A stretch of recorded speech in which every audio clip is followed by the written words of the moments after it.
Je suis quelqu'un qui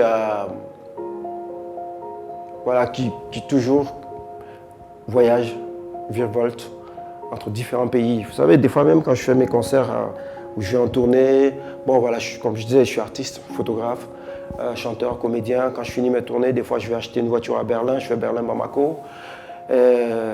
Tout ça, c'est pour voir du paysage, c'est pour voir des humains touchés, parler.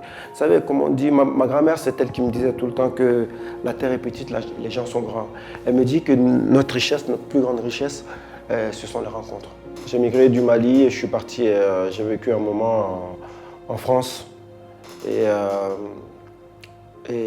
parce que j'avais rencontré, je venais de faire une rencontre amoureuse. Mes parents, après mon bac, ils m'ont fortement encouragée à aller en France. D'ailleurs, j'ai fait toutes les démarches avec eux.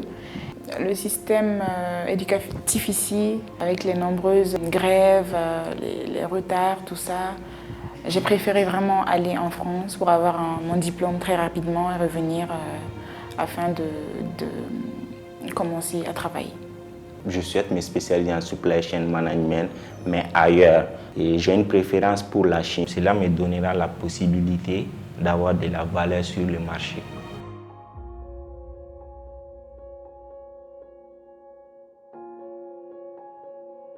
Parce que je ne me voyais vraiment pas ailleurs qu'ici. Et je me disais que c'était ma manière de contribuer au développement de mon pays. Je pense que c'est pertinent pour un étudiant de découvrir le monde, d'aller apprendre d'autres cultures, d'aller apprendre d'autres langues pour ensuite revenir contribuer au développement de son pays. Alors je suis ce qu'on appelle une repate, donc pas expat parce que je ne vais pas à l'aventure dans un pays que je ne connais pas, mais plutôt dans un pays dont je suis originaire.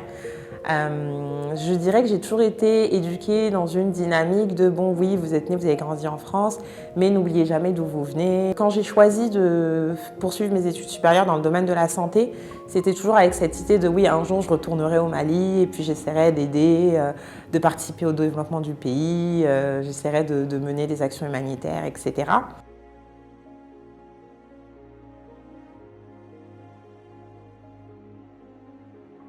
Les voyages forment.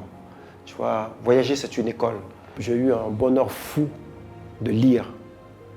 Les librairies, les bibliothèques. C'est vrai qu'on n'a pas ça, on n'a pas beaucoup ça ici.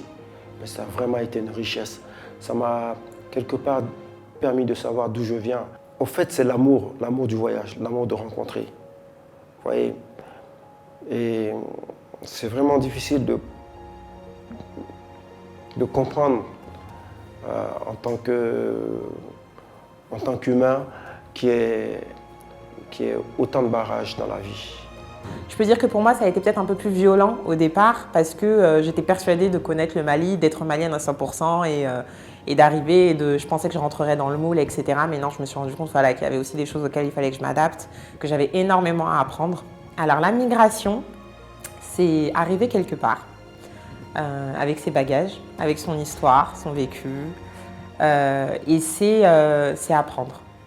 Pour moi, la migration, c'est apprendre, c'est s'intégrer, c'est être curieux, c'est le parcours, ça peut être le parcours du combattant à un certain moment et peut-être selon les pays. Et je pense que ce qui est important dans un parcours migratoire, c'est de ne pas oublier d'où on vient.